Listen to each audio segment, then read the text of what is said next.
आइए एकदम सिंपल तरीके से समझिए। देखिए ये जो टर्म्स है ये आपको जानकारी में होना बहुत आवश्यक है, तभी आप एक्सरसाइज को कंफर्टेबली ऑपरेट कर पाएंगे। इस बात पर ध्यान रखिए, ठीक है ना। तो आप देख रहे हैं कि यहाँ लिखा है फंडामेंटल थ्योरम ऑफ अरिथमेटिक। सब सोच के क्या है वो फंडामेंटल थ्योरम है, कौन गंभीर सा बात है, ऐसा कुछ नहीं है। ये फंडामेंटल थ्योरम ऑफ अरिथमेटिक्स के बारे में आप बहुत अर्ली क्लास से जान रहे हैं। हो सकता है कि इस नाम से आप नहीं जान रहे हैं, इस नाम से आप अवगत नहीं थे अभी तक, अभी 10 में आके इस नाम से आप अवगत हो रहे हैं, इसलिए घबराने की कोई जरूरत नहीं है। जैसे यहाँ क्या लिखा है जरा ध्यान से देखिए, every composite number can be express as a product of prime, as a product of primes and its factorisation is unique. Unique मतलब इसका जो फैक्टर होगा वही होगा, उसके अलावा और कुछ नहीं हो सकता है। That is the sense of unique, ठीक है। Apart from the order in which the prime factors occur, किस किस वे से प्राइम फैक्टर ऑकर करता है उससे कोई लेना देना नहीं है।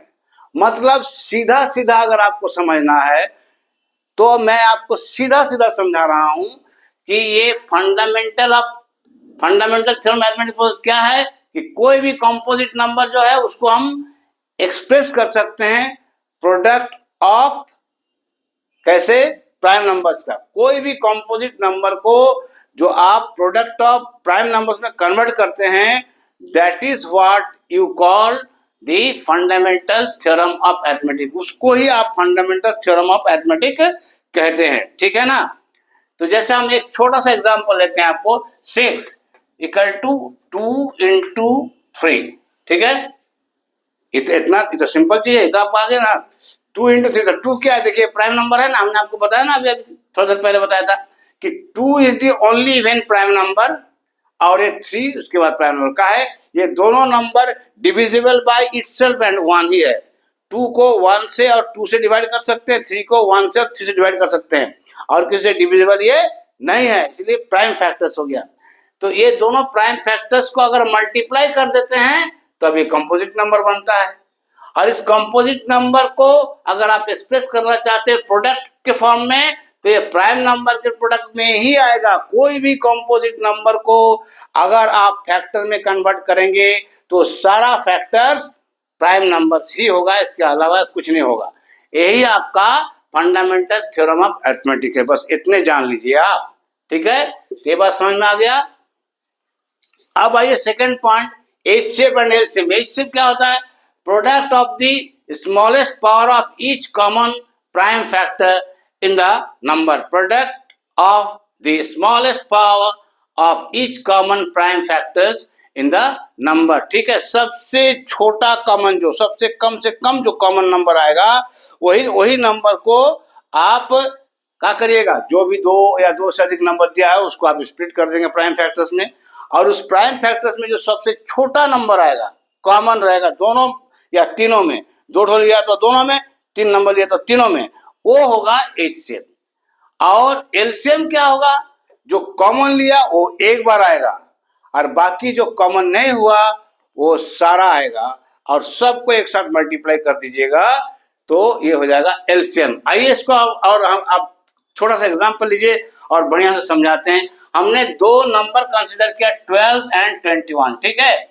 अब मैं 12 को फैक्टर करता हूं, 12 को 2 6 जा 2 3 जा, तो ये कितना हो गया, 2 का स्क्वायर इंटू 3। तो देखिए ये सब प्राइम नंबर्स है ना, ये कंपोजिट नंबर है, इसको फैक्टर किए तो प्राइम में कन्वर्ट हो गया।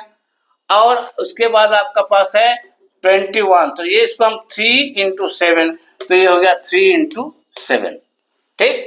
तो ऐसे ही आपको क्या करना है, स्प्लिट कर लेना है कोई भी कंपोजिट नंबर को प्राइम फैक्टर्स में, ठीक है। इसलिए इसका 2 मेथड होता है, एक तो डिवीजन एल्गोरिथम के द्वारा आप करते हैं और दूसरा आप प्राइम फैक्टर्स करते हैं। जैसे आपके क्वेश्चन पूछा जाता है यूजिंग प्राइम फैक्टर, ठीक है, using prime factor find LCM and HCF, ठीक है।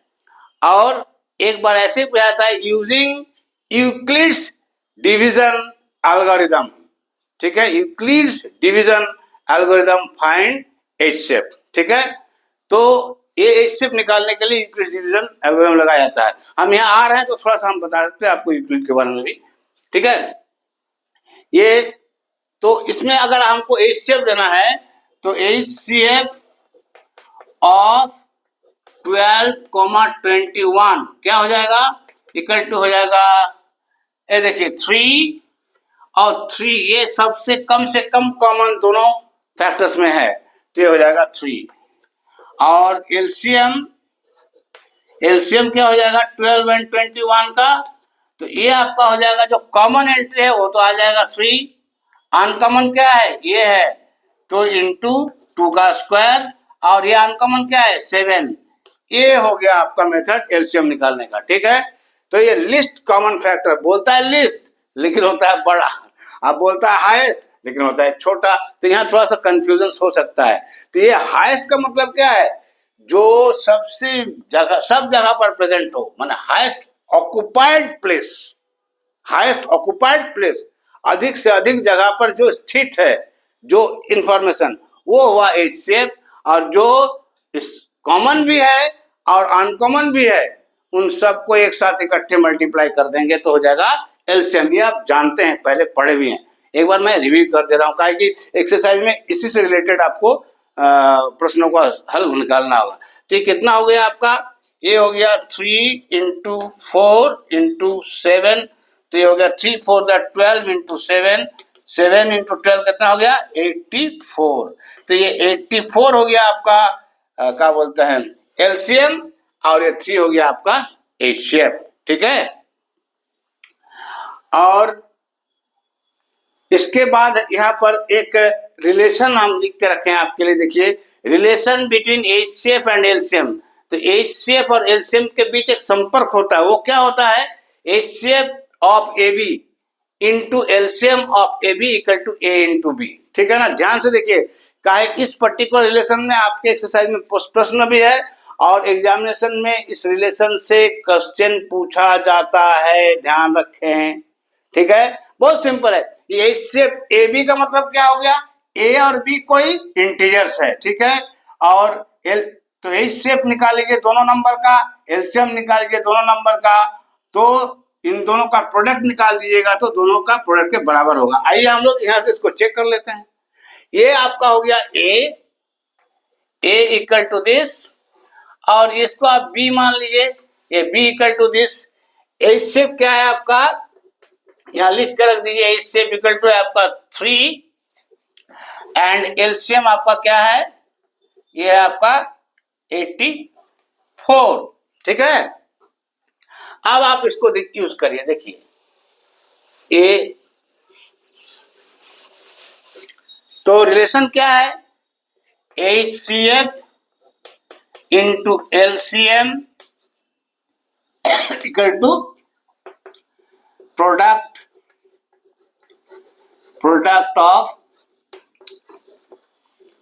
दी नंबर्स, ठीक है। तो HCF कितना है आपका, देखिए HCF कितना है 3, LCM कितना 84, और प्रोडक्ट ऑफ द नंबर क्या है 12 एंड 21।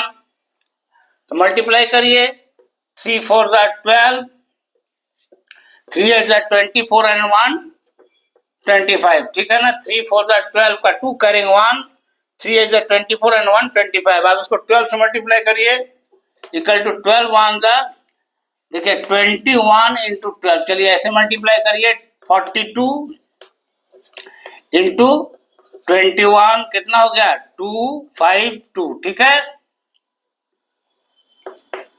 तो ये हो गया आपका 252। तो देखिए ये जो रिलेशन आप यूज करेंगे, इसका सत्यापन हो गया कि हाँ भाई ऐसा होता है। अगर दो कोई नंबर है तो उनके HCF और LCM के प्रोडक्ट इनके दोनों नंबर के प्रोडक्ट के बराबर होता है, इसका सत्यापन हो गया, समझ में आया। अच्छा, अब यहाँ तो आप बोलिएगा सर ये तो आप सत्यापन कर दिए, तो इससे हम लोग क्या करेंगे, आप क्या करेंगे, आपके जो क्वेश्चन है उसमें कैसा आएगा, एक एंट्री, दो एंट्री, 3 और 4, टोटल 4 एंट्री है, HCF LCM और 2 ठो कम से कम नंबर होगा, तो 4 एंट्री हो गया। तो 4 एंट्री में से कोई 3 एंट्री गिवन रहेगा तो चौथा आप निकाल लीजिएगा। जैसे मानिए यहाँ आपका एलसीएम हम यहाँ से हटा दिए, एलसीएम क्या है, क्वेश्चन मार्क, ठीक है। तो अब हम यहाँ से इसको देखिए फिर से ऑपरेट करके आपको बताते हैं। ये आपका फॉर्मूला हो गया HCF into LCM product number, ठीक है।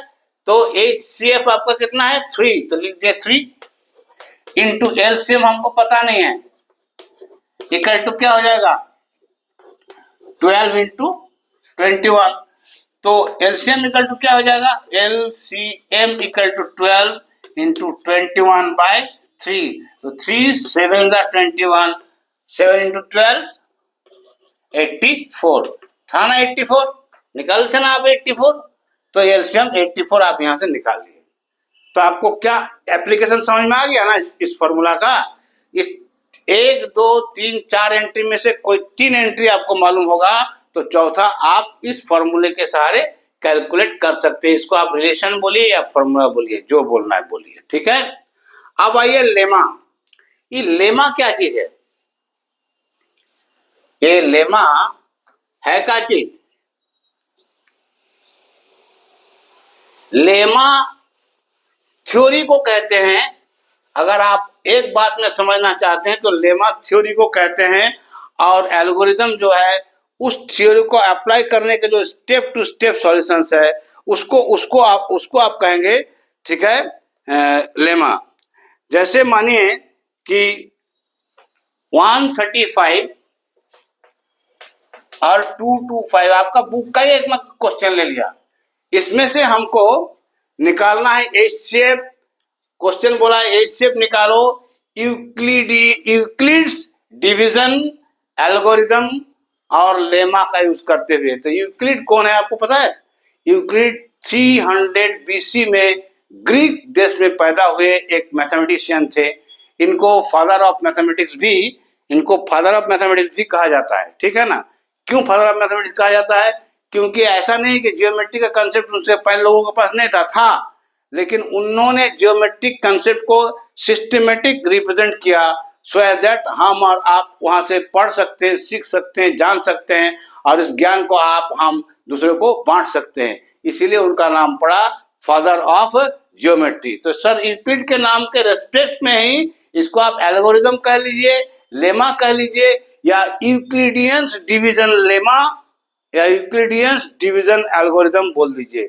तो इस यूक्लिडियंस डिवीजन लेमा और एल्गोरिदम का प्रयोग करके हम लोग क्या करते हैं, एच शेप निकालते हैं। तो देखिए यहां से हम लोग निकालेंगे 2 2 5, ठीक है ना। इसको आप डिवाइड करिए 135 से, कितना बार डिवाइड करिएगा बोलिए बोलिए, एक बार से 2 बार लगाएंगे तो क्या हो जाएगा, 5 2 10, 3 2 6 and 1 7, 2 2 ज्यादा हो गया तो एक ही बार लगेगा 135, ठीक है। अब इसको माइनस करिए 0 3 कितना 12, 9 3 12, हाथ में बचा 1 1 2, ये 90 बच गया। अब इसको आप 135 से फिर डिवाइड करिए, ठीक है। तो 135 से फिर डिवाइड करिएगा तो क्या होगा, डिवीजन बता सकते हैं, नहीं। तो 90 से भी अगर आप डिवाइड करिएगा 2 कर दीजिएगा तो क्या हो जाएगा ना 180 हो जाएगा। तो इसको भी आप 1 से ही करिए, ये हो गया 90। अब इसके बाद डिफरेंस निकालिए, हो गया 5 9 और 13, 9 4 13, ठीक है। अब इस 45 से 90 को डिवाइड करिए, तो 45 को 2 से डिवाइड करिएगा तो ये 90 हो जाएगा और रिमाइंडर हो गया 0।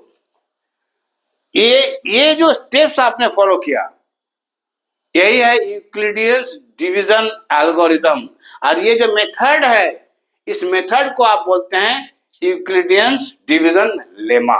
समझ में आया लेमा क्या है, लेमा क्या है, the particular theory what we use to perform to solve certain numerical aspect, ठीक है ना। इसको हम किसी न्यूमेरिकल एस्पेक्ट को परफॉर्म करने के लिए जो यूज करते हैं सिद्धांत को, उस सिद्धांत को आप यूक्लिडियंस डिवीजन लेमा या इन ब्रीफ केवल लेमा कहते हैं। और यूक्लिडियंस डिवीजन एल्गोरिदम क्या है, तो ये क्या है कि ये जो स्टेप्स आपने फॉलो किया जिसके सहारे, ठीक है। तो आपने क्या देखा कि रिमाइंडर आया यहाँ, तो उसके का है डिविडेंड कितना हो गया 45, तो 8CF आपका हो गया 45। ये using Euclidean division lemma and algorithm, ये थ्योरी और ये स्टेप्स, इसको आप लेमा और एल्गोरिदम कहते हैं, ठीक है।